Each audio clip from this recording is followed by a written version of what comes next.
All right, everyone. Thank you for joining us. This is the next episode of the Proptech Genius Show.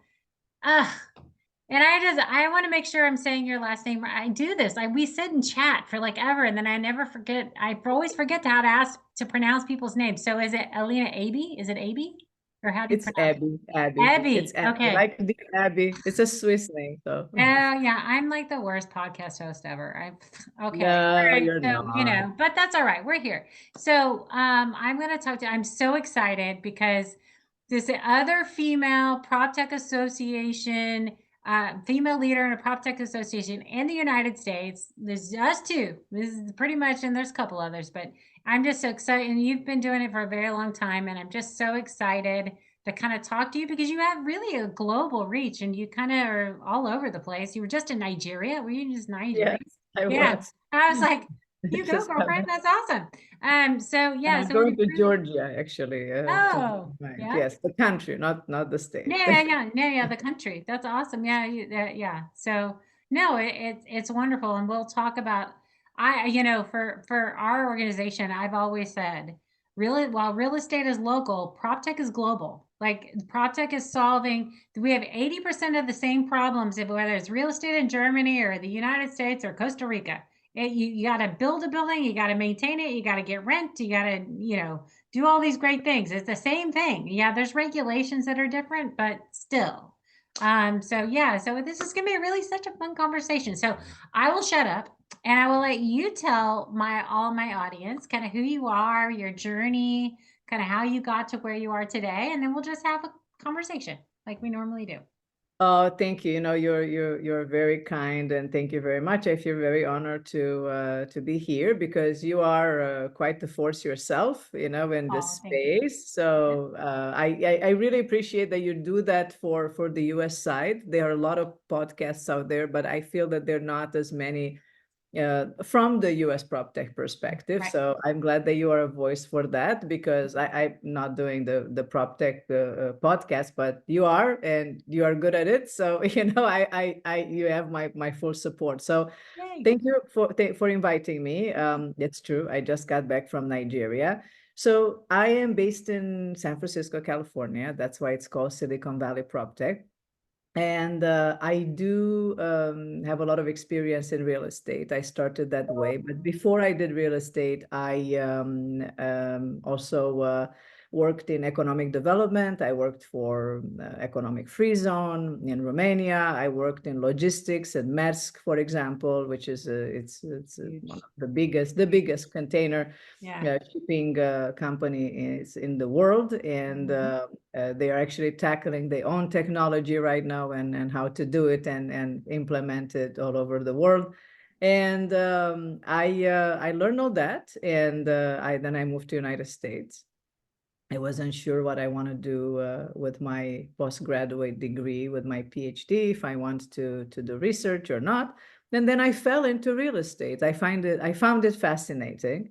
I found it different than it's practiced in Europe, for example, definitely from Eastern Europe, where I was coming from in early 2000s.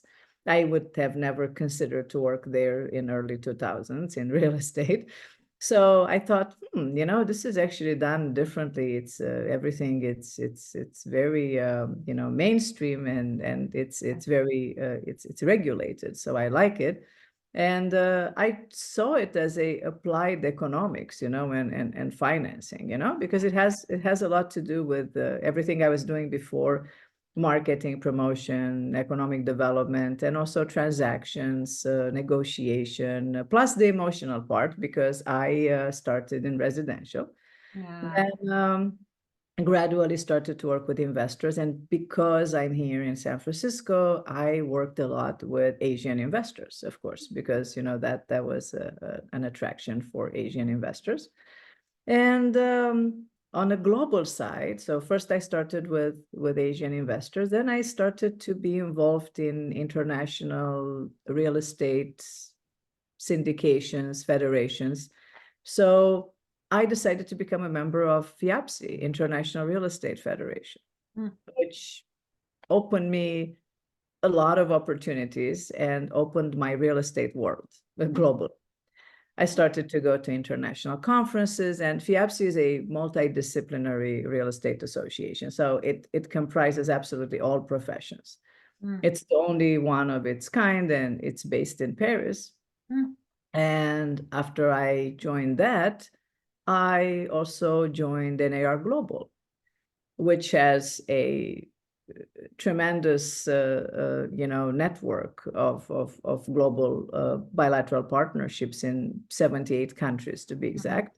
mhm, And I started to give back to my own country. I wanted to see what's happening in Romania in real estate. And I discovered that actually there was a very active and professional real estate association, in my own country. So I got involved with them, and I was the ambassador for NAR to Romania, and then a grouping of countries, which was Romania, Moldova, and Georgia.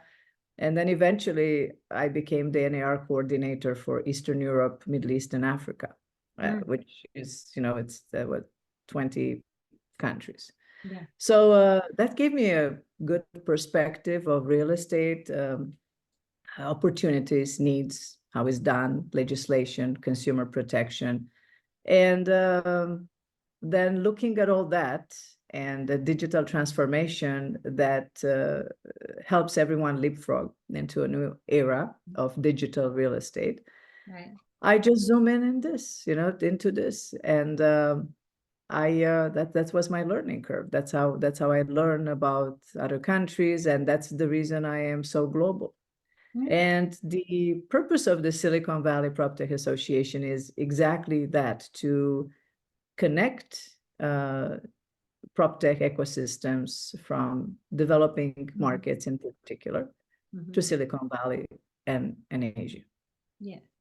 No, it's wonderful. Yeah. We were talking earlier, but yeah, I mean, prop tech is, real estate may be local, but prop tech truly is global. Like the real estate technology and there's a real estate recession, and we feel it in the United States, but as I talk to other people in other countries, they're in a recession too. So the real estate recession is kind of more of a global phenomenon.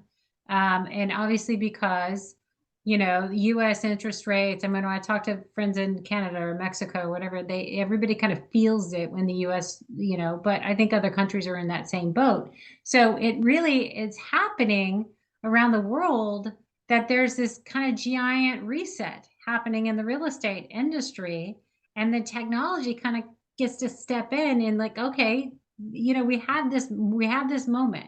We're in this real estate technology moment where we can do really, really cool things if we just kind of be mindful and strategic about it, right? I think that I truly think that that's what's happening. And with the adoption of AI and how we're going to progress through that, and how quickly AI is replacing technologies, I'm fascinated to watch it. Other technologies, right? Oh I mean, yeah. I was in Lagos last week, and this is exactly I was talking about, because they have a thriving local prop tech ecosystem, and that's because the government hasn't done things to regulate the industry for a long time. Therefore, the private enterprise and this very enthusiastic and well prepared, the professionals, they stepped in to fill that void. Mm, And that's amazing to see that. Everything yeah, from escrow, platforms, to co-investing, to vetting and authenticating property titles, because that's yeah, necessary, to yeah, cutting construction costs.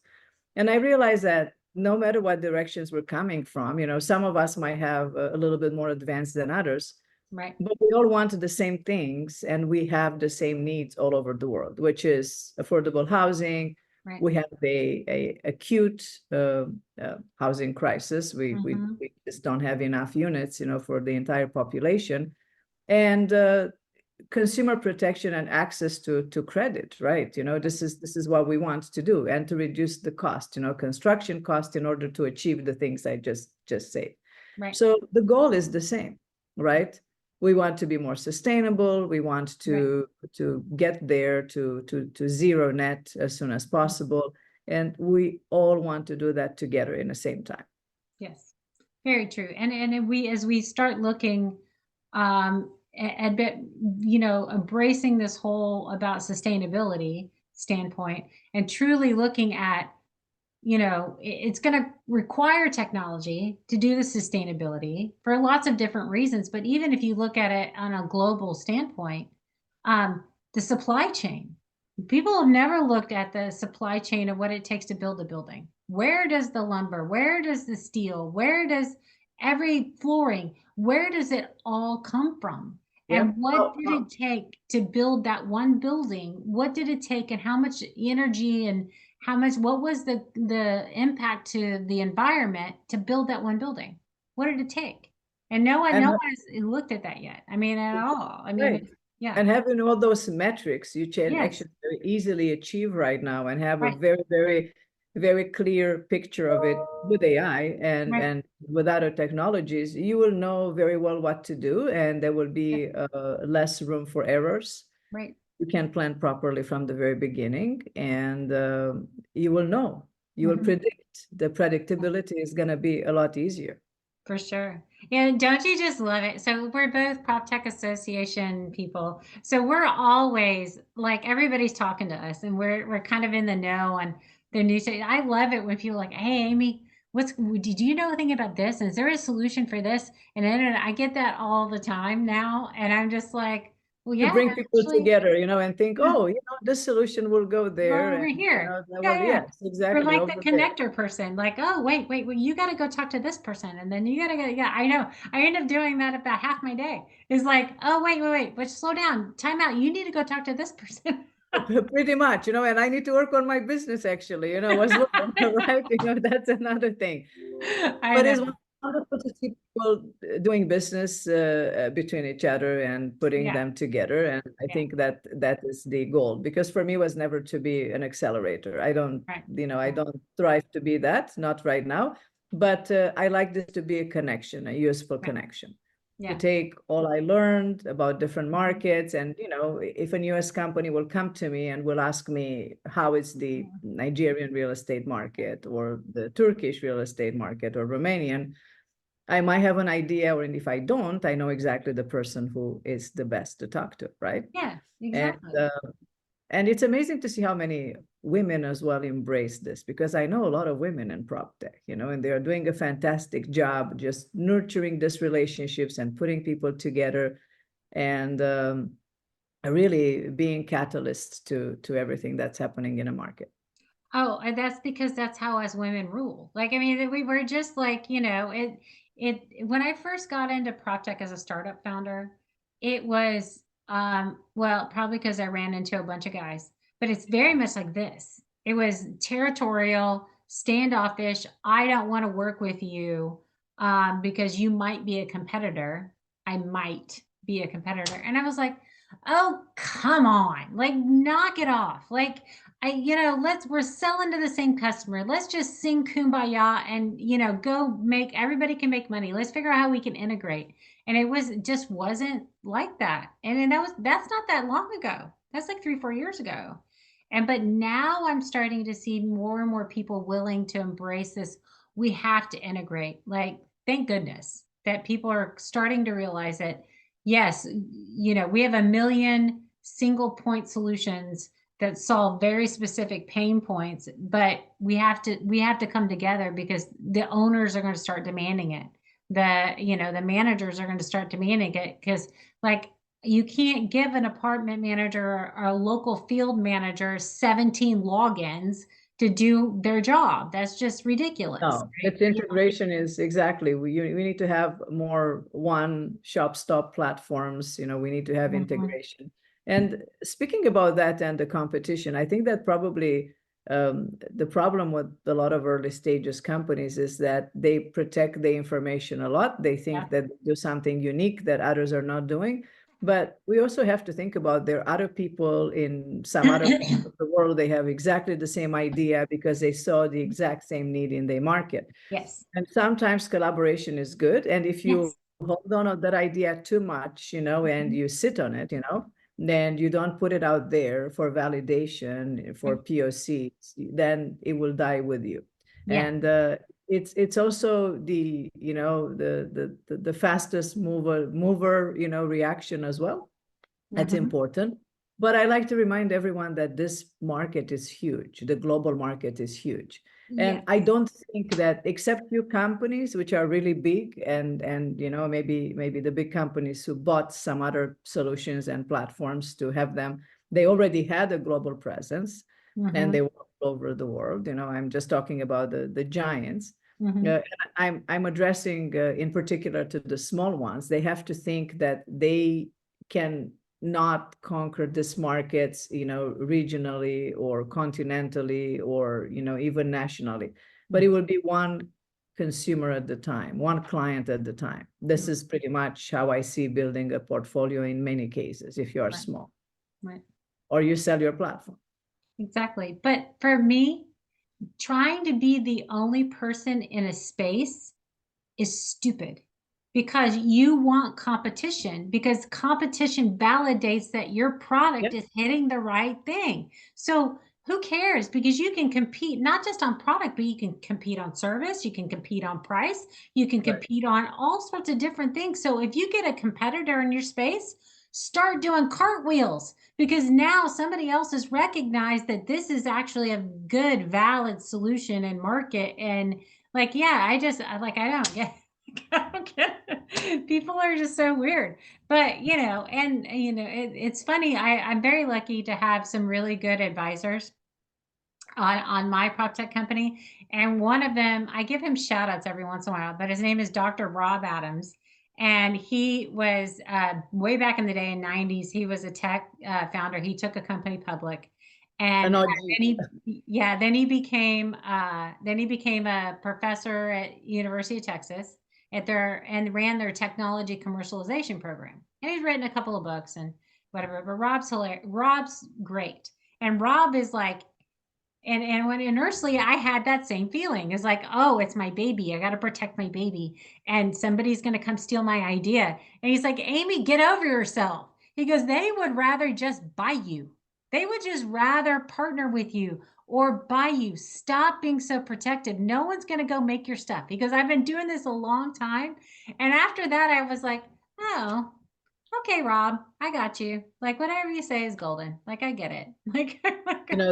That's wisdom, right there. And Yeah. I think it's the same with the prop tech associations and enterprises, because to Yes. be honest with you, I learned a lot from the Europeans and from the Yeah. Asian ecosystems. They help each other a lot. They work Yes. together, and that was actually my first encounter with an association, a prop tech association, and I saw that collaboration was truly amazing, Mhm. and yes, I mean it's a good competition. I saw that how they fostered this collaboration between their members, Mhm. how you can help them scale in other markets, how you can cooperate, exchange ideas. On everything from legislation to implementation of different technologies. And then I thought, I think we need something in the US as well, Mhm. in a way. And I like to open to local founders, but also to founders in particular in developing markets, because I feel that they have less access to capital, Yes. less chances. They do a lot more with a lot less money. I Mhm. think here the founders are quite spoiled. They burn a Yeah. lot of money much faster. And I've seen founders doing amazing things in different developing Oh, countries where the sure. prop tech is burgeoning right now. And that was very impressive to me. Yeah. And I thought that and some of those solutions definitely can be adopted here, Mhm. and not necessarily the other way around, just because usually we tend to and try to take our products in US or Western Europe and implement them in other developing countries. And I thought that it's also interesting that they're exposed to VCs who are not necessarily interested that this platforms, these solutions from developing countries are necessarily scalable in the US or in Western Europe, which are already mature markets, but they are interested to invest in solutions that they will stay there. They will solve local problems. You bet on different Right. markets. And yeah, I think Right. that should be the trend. I mean, I do know VCs and here that they are dedicated to African markets or Southeast Asian Okay. markets or Yeah. Eastern European markets. You have to look at it. You have to look at the trends, the growth trends, and Mhm. to bet on them and make that move. So that's what actually I'm passionate about. Oh, yeah, for sure. And I also believe like so I was talking with a founder early this morning, and they're in India, and they're an asset management platform. And he's like, Amy, if any prop tech, it's like being in New York. If you can make it there, you can make it anywhere. He goes, if a prop tech company can make it in India, he Yeah, there are goes, a lot of them. There are a lot of them. I know. I I've been talking know. to some too, and they are very. Yeah. It's very competitive just because there are a lot of prop tech solutions. And I think, I see a lot of tendency to go outside India just because I think the absorption is slower. I mean, Mhm. the tech is there. There are a lot of solutions, but Yeah. the real estate industry is a little behind in adopting, and it needs more Yeah. convincing. So because of that, Yeah. of course, they have no choice but to go out. It's the same Yeah. with small markets too.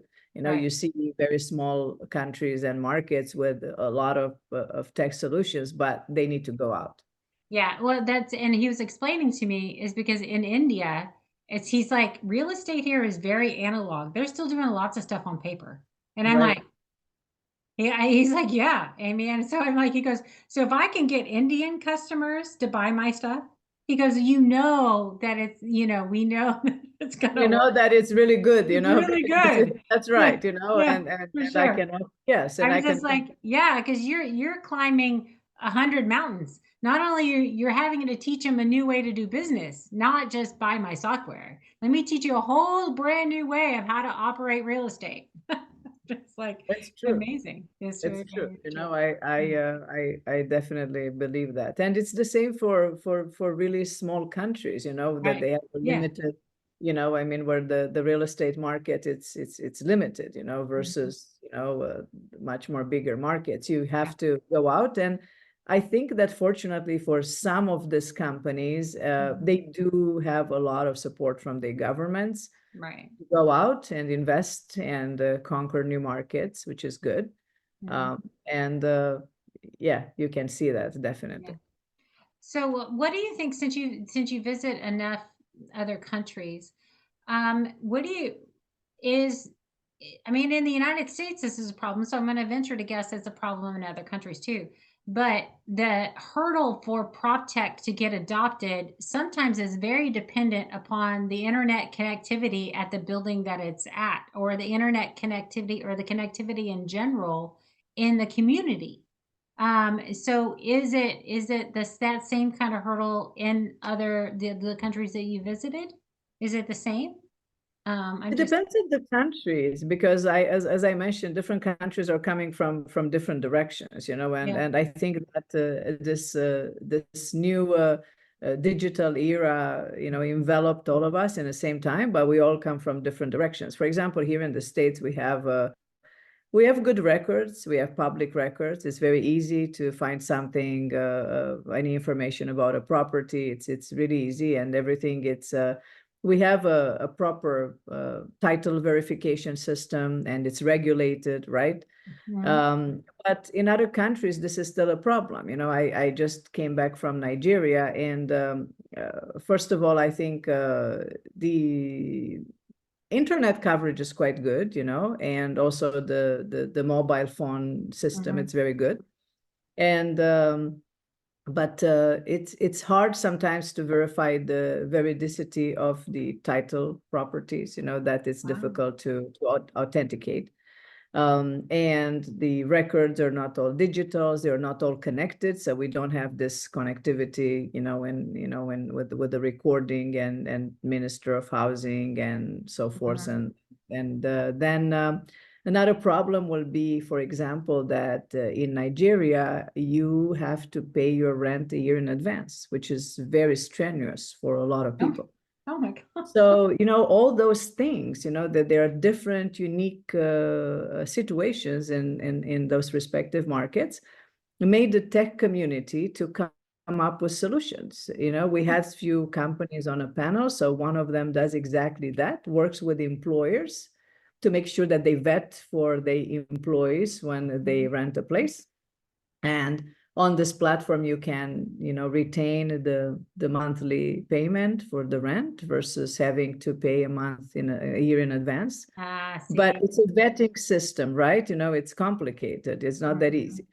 I can see that maybe in the future just looped with something else. mhm. But I could also see, like, for example, all these panelists sitting there, that they could completely integrate the platforms, one to one, I mean, into Yeah, each other. They can fold exactly, them right? one into another, right?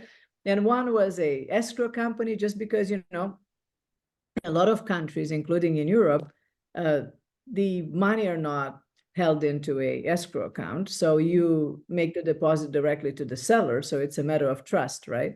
Mhm. And then, of course, at the end, you have to receive a clean and equitable title and exchange the rest of the money. But, you know, in a lot of countries, actually, the negotiation starts after you signed a purchase agreement, not, it doesn't end there.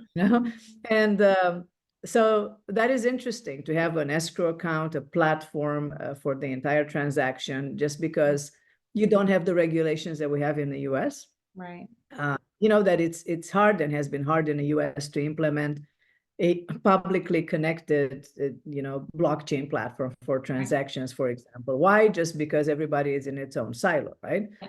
And that it's a problem. So technically, you have a real estate agent who keeps the communication with everyone, with the buyer, seller, insurance company, lender, title, right? They all open a secure account for the same client, but they don't communicate with each other because they're under different commissioners, under different legislation, right? Mhm. But in other countries, that doesn't exist. Therefore, if we emerge as a credible digital platform that you do have a good method of authentication, you can actually have a start to finish platform, with an escrow and holding the deposit there, and you can guarantee for it. Another company that I met there was doing a title search to make sure that your title is clean and free, right? Mhm. So all those, I can see them being integrated, in a way or another. Definitely, it's a lot of room and possibility for integration. So I think that in most of the world, another big problem is data. Mhm. Here in residential real estate, we have MLS, which, Mhm. has very accurate information. That's Mhm. information that feeds the tax records, that feeds the appraisal system, the banking system, right? Mhm. And having proper data in a lot of countries will help a lot with insurance system, banking system, access to credit, which is still a problem in the rest of the world. Mhm. While here we're taking it for granted, and we are complaining that we have 7% interest rates right now. Think about that. In most part of the world, the interest rates could be 20%, and very few people Wow. have access to credit. Wow. That's crazy. Yeah, okay. Yes, we're very spoiled Americans. Yes, I get it. I mean, but if you my mom's no longer here, but she remembers the time when it was in the 80s when to buy a home it was 18% interest to buy a home in the 80s. And it was a crazy time. And yeah, but yes, no, we're very spoiled Americans and we like to whine about any inconvenience. But you know. Yes, that's I that definitely, but people, would stay longer in their homes. I think that right now people Yeah. move sooner. The turnaround is it's, I mean, not lately, just because since everybody has been locked in, um Hmm. this incredibly low interest rates in during the pandemic, it's very hard to depart with your home, and Oh there yes. you also have a low inventory on Yeah. top of of this high interest rate. So, you have an availability problem and an interest rate problem. But Right. and new things that we might not touch right now, on commission structures. I might not want to touch that probably. Yeah, yeah. Maybe media a lot, and the the settlement has not been approved yet. So Yeah. we'll Yeah, see no, I what know. that will bring, right? Right. No, no, no. I get it. I get it for sure. I mean, so it's so funny to me, that whole thing with the residential real estate, because in commercial real estate, it's not like that here in the United States. Like you don't pay a buyer's broker. It's like if you're buying a commercial real estate property, you're not required to have a broker when you're buying it, right? So a lot Right. of people don't understand. I've been in commercial real estate a long time and bought a lot of property. And I rarely use a broker. Like I use an attorney and I use this and I use that, and those are the folks I pay, but I've never used a broker. But I remember I got out of single family for a while, and I was in commercial, and I was going to go buy a house. And so I called on a house, and the realtor answered or whatever. And I was like, he's like, well, do you have an agent? And I'm like, no. And he's like, well, you're going to have an agent. And I went, uh, no, I don't. I don't have to have an agent. I mean, well, we can give you one. And I'm like, dude, I've been a real estate investor for 12 years. I don't need an agent, but they would not show me the home unless I had an agent. And I was like, that's insane. That's very interesting. Actually, that's interesting. They had this situation because no, it's not like that most of the time. No, I I think that know.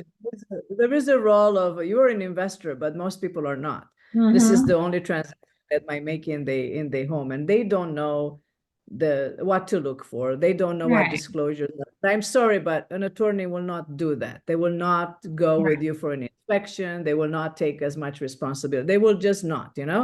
They probably will draft a contract, but most of the time they don't even know what disclosures are required in each county, in each city, just because there are a lot. I'm in California. I mean, tough to buy real estate in San Francisco. Let's face it. Yeah. Residential real estate is not all all the same. It's very different. It's unique. There are so many forms of ownerships, and unless and you are a very experienced investor like yourself, if you're a first-time home buyer, I think that probably the people who will suffer the most here will be people with VA loans and first-time home buyers. I'm not talking about the repeated, very experienced home buyers, but the first-time home buyers, because they really don't know how to navigate through a very thick Huh. disclosure package.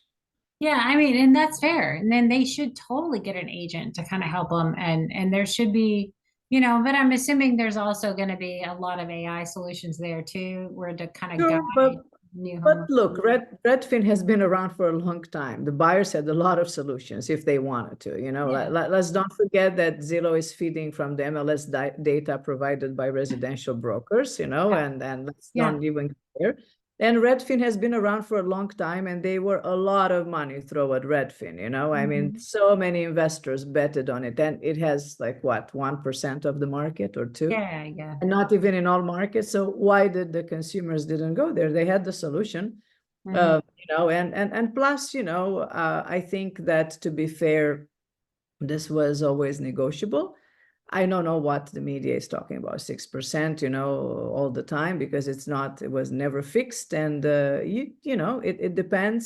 You could, go to to a seller, just like in commercial real estate, and have just a incremental commission structure or different Mhm. commission structure be offered more or less. It was negotiable. You could say yes or no. It was a way out, Yeah. always. And yes, there's quite a lot actually of for a while the Proptech solutions were reduced to discount brokerage platforms, that they will reduce the real estate agent. I Yeah. mean, a lot of them were here in the Bay Area, and Mhm. they're not around anymore. They disappeared. No, that's true. So Yeah. I think it became a standard, and so people just accepted it and didn't question it. I think maybe that was the phenomenon that happened. I remember one time, maybe it was 15 years ago, and somebody came out on CNBC and they had launched a platform where they were charging 1% real estate commissions on residential real estate. And it was like 1% something or a flat fee or something like that. And it was like revolutionary, right? And you're right to your point, they're not there anymore. So yes, No, the realtors are providing a service for sure, and they're guiding and they're walking people through the transaction and all the things you have to, because you don't, as a homeowner, you buy a house what, once every 10, 15 years maybe, or whatever it might right. be. And so you're not familiar with the process, or you, if you did buy a home 10 years ago, it might not be the same Might change. process that it is today. Exactly. Right. Yeah. And so you have to work through. So it's always good to have somebody that's like the local expert that can guide you. And that's all. That's a total Like, for value. example, did you know that in San Francisco, as an investor, if you want to buy a multi-unit property, or you sell it to put it on a market, you first have to offer it to nonprofit organizations, and then you wait, and they have the right of first refusal.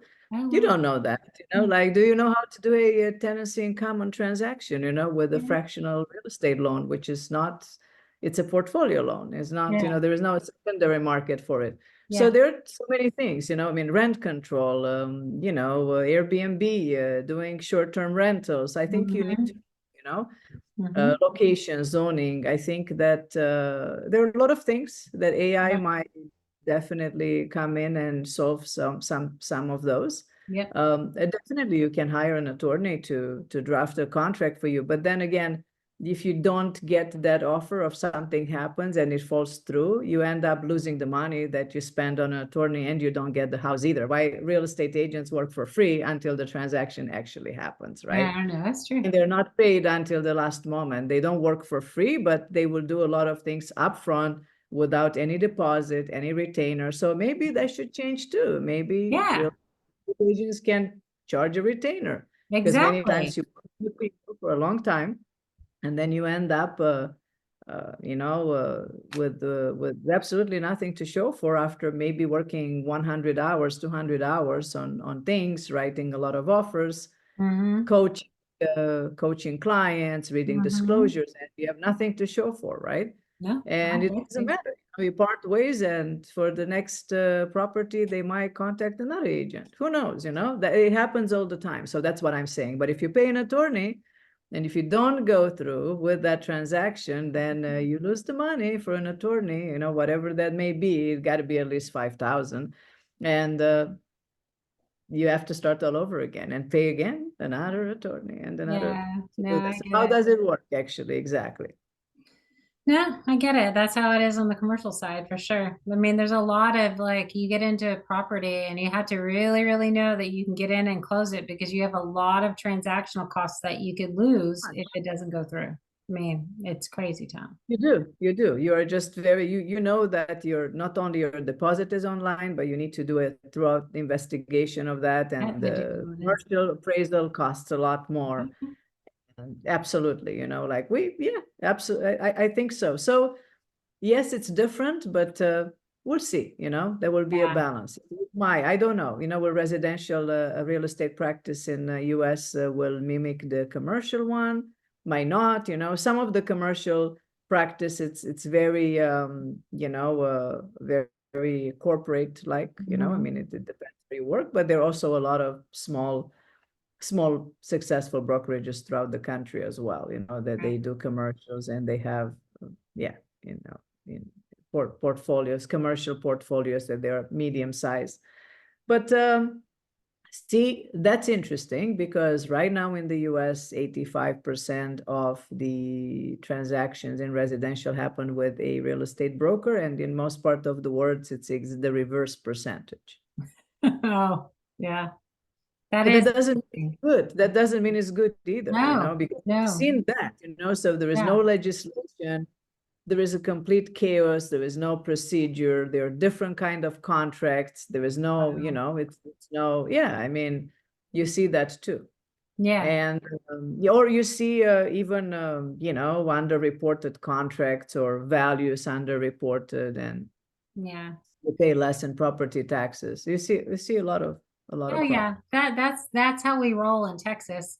You know, we're a non-disclosure state, so we ain't telling you what we pay for it because, and part of it is because we have no state income tax, so we're very property tax heavy in the state of Texas.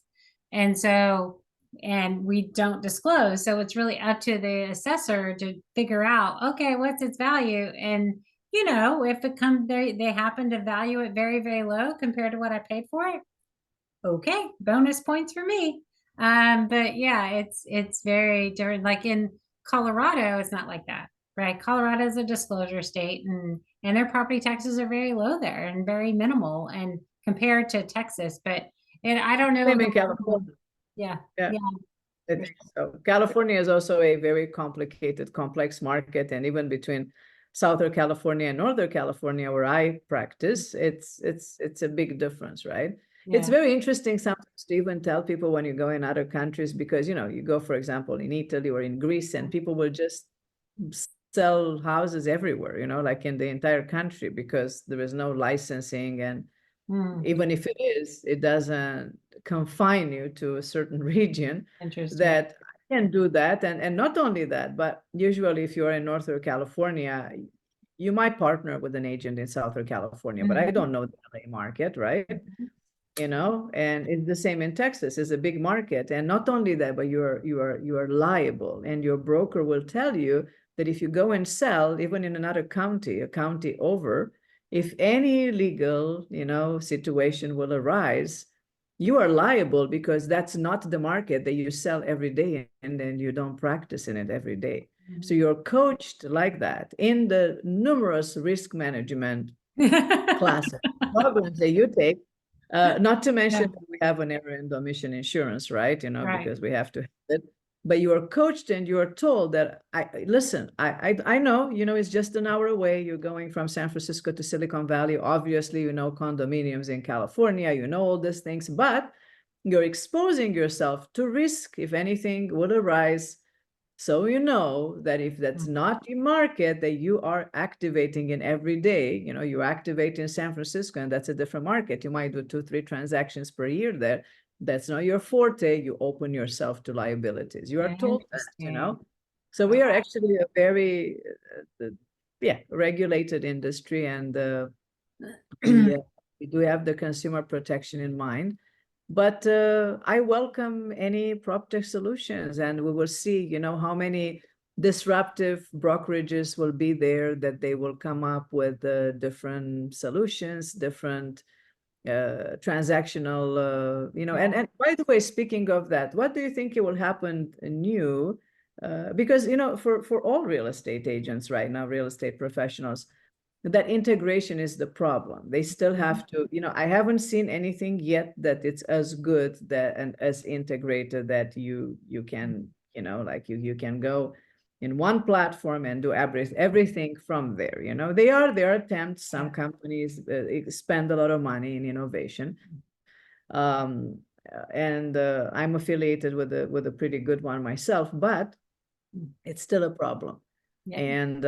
And it's not just a problem for agents, but it's integrating that for consumers as well, and I don't know how that would be possible without legislation anytime Yes. soon. Yeah. I mean, there's a platform that's being launched in Colorado that they're trying to create a hub for the whole transaction on the residential side. So like but it's post searching. So like there's the whole searching and finding a house.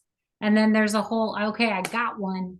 And then I got to get from I got one to close. Right. So they got it from I got one to close. And it's in new and development and things like that. But the same, this whole process, the same like seamlessness, this is prevalent in commercial real estate too. It's like it's so disjointed and there's a million things you got to take care of.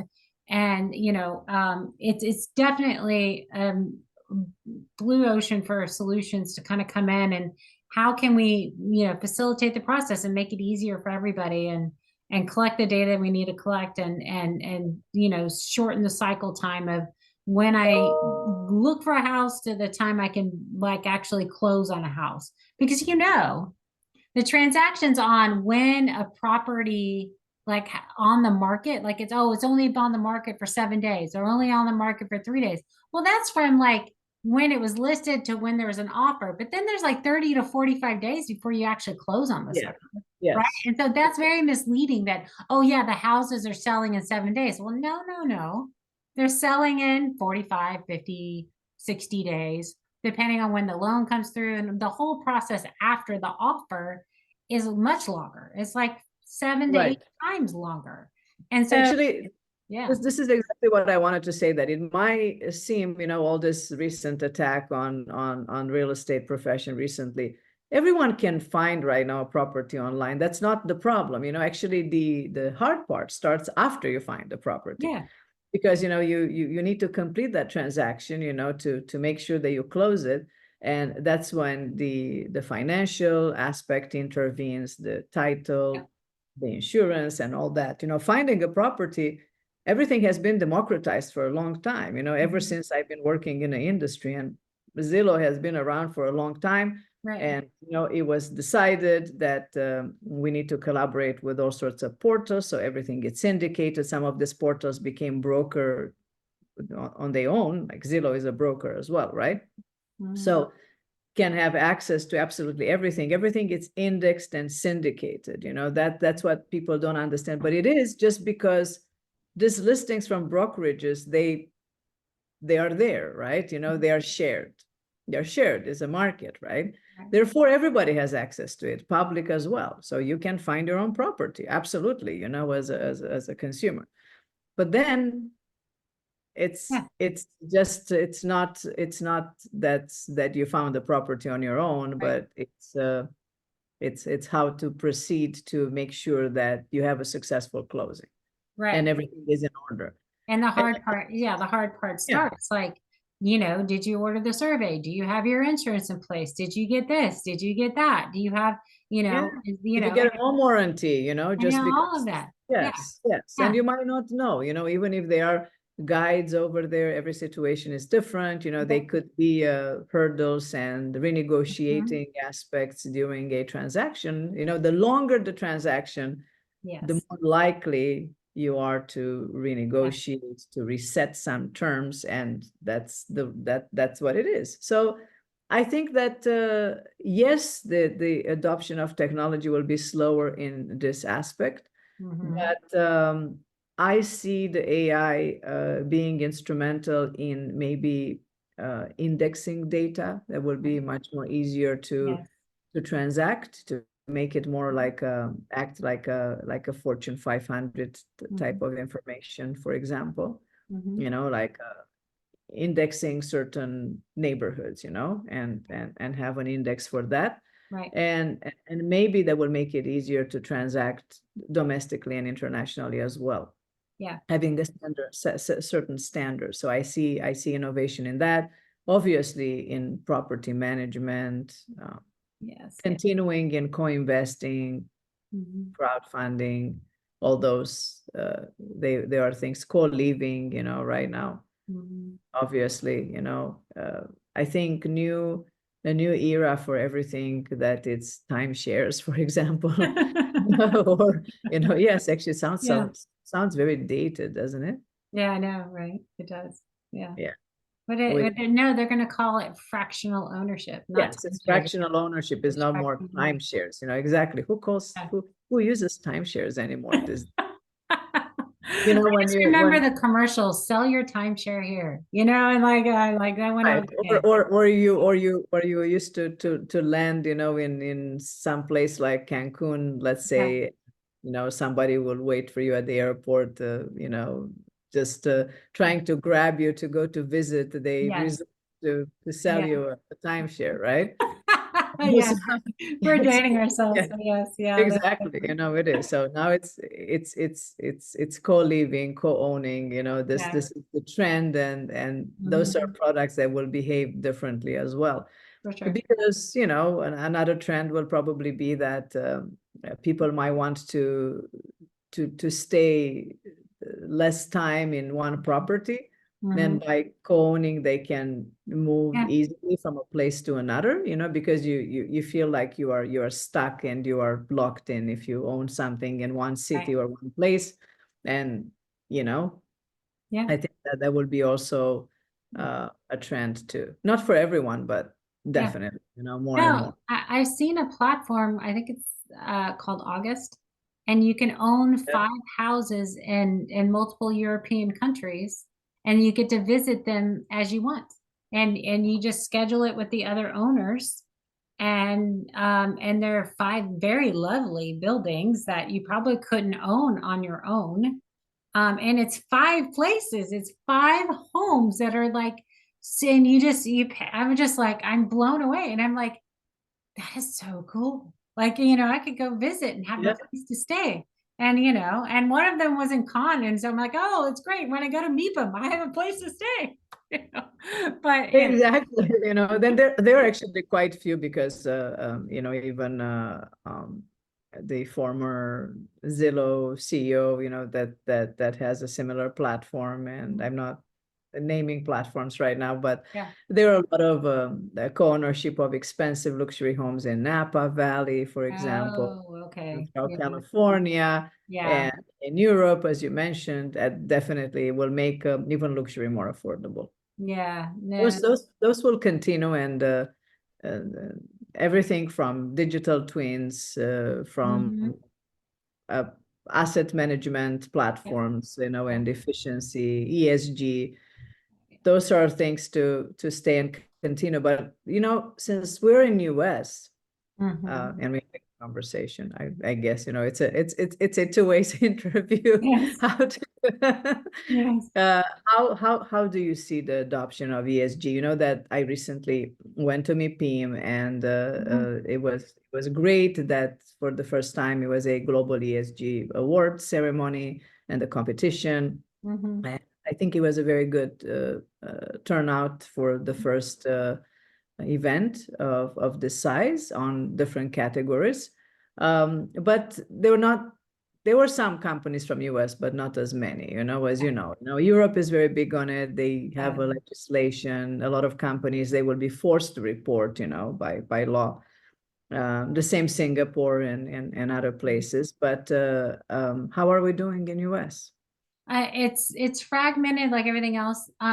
It's local municipality. So I think on the ESG effort, the E is getting more adoption, right? Right, The S right. and the G, obviously, they're just hitching along for the ride. But so like say for Colorado, any building of a 50,000 square feet or more has to get to net zero Yeah. within a certain time frame, right? And so that's the state of Colorado passed that.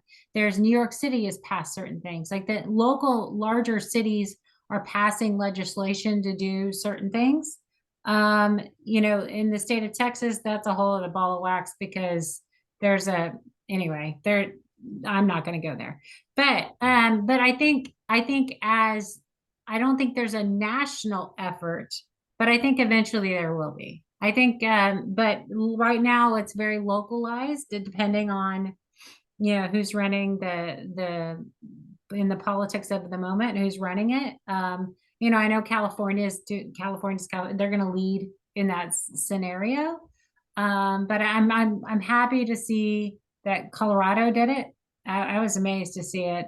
But if you're going to talk U.S. politics, I doubt any red state with a Republican governor, if I'm going to say this out loud, is probably going to pass something like that unless it makes total sense. I mean, there tend to be very on the less regulation side versus more regulation, but I think But on the I think, E side, it yeah. really needs to be this is better for everybody. Like get over yourself, right? And so yeah, As someone was saying, one of my co-panelists at MIPIM was Gunnar Branson from AFIRE,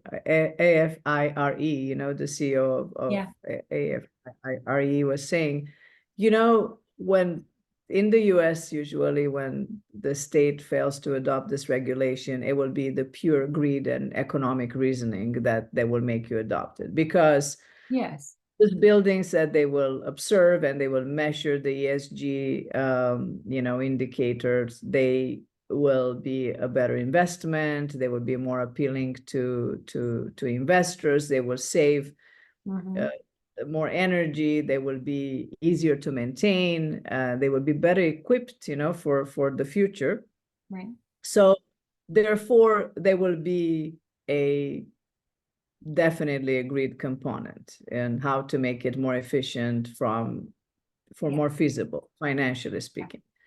And Yeah. I think that will force a lot of people, just like everything is Mhm. driven here by private enterprise. And, you know, um, in a way or another, things will catch up and the government catches up with that later.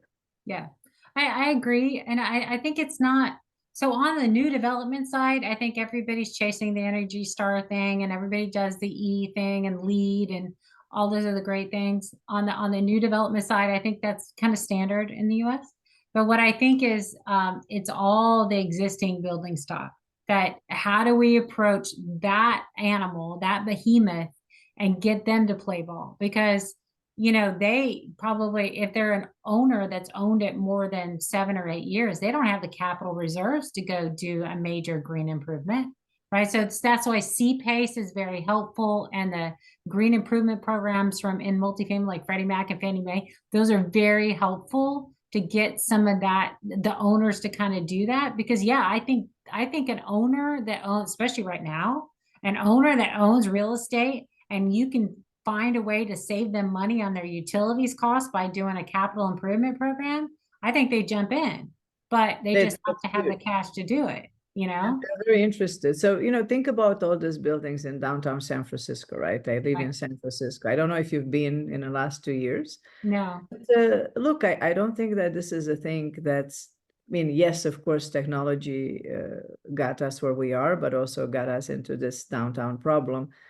However, this is not unique just to San Francisco. You'll see this spreading to a lot of North American downtowns. That's the reality. And we do not knock buildings down. In Europe and in US, we don't do that. In other countries, yes, in Asia, you will see that it's easier because of the zoning regulations and legislation overall. You knock the building down, and like in Japan, the older the building, it amortizes and the value goes close to zero, right? Yeah. But here it's not like that. We don't do that. And it's also a matter of density and pollution. Imagine, like you can knock those former offices buildings down and build residential. So you will need to convert them. And I think that the technology, the contact platforms and solutions, to damage and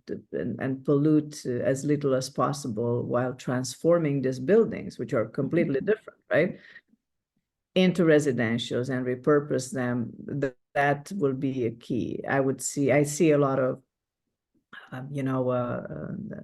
explosion of this kind of solutions, and those will be very important. I agree.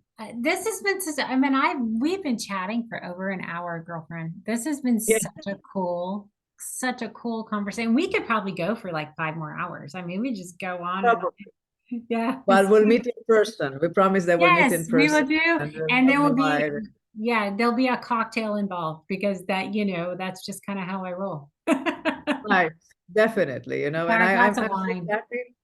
Or Huh? wine, yes, Yeah. or wine, Or wine. or wine. We have Napa close by, Yeah. but who knows? Maybe I'll come to Austin, There you which go. I'm looking forward to at some Oh, point. And it'd be I great. want to thank you, and also open to collaborations and anything Oh, that we can put wonderful. together, just because I think we need more Proptech events in the US, Yes, they and need it's to. not easy to do it alone. I think that it's important to to Yep. to do it together and join forces. Hmm. And I think that that would be great, so Yeah. we'll do one sometime soon somewhere, Yeah. Austin or here, and have foreign guests and invite other Oh, for global sure. project leaders. That would be wonderful to do that. Yeah, I know I would love it for sure. I think, I'll name drop him, but Michael Beckerman with Tech in New York, fabulous human being.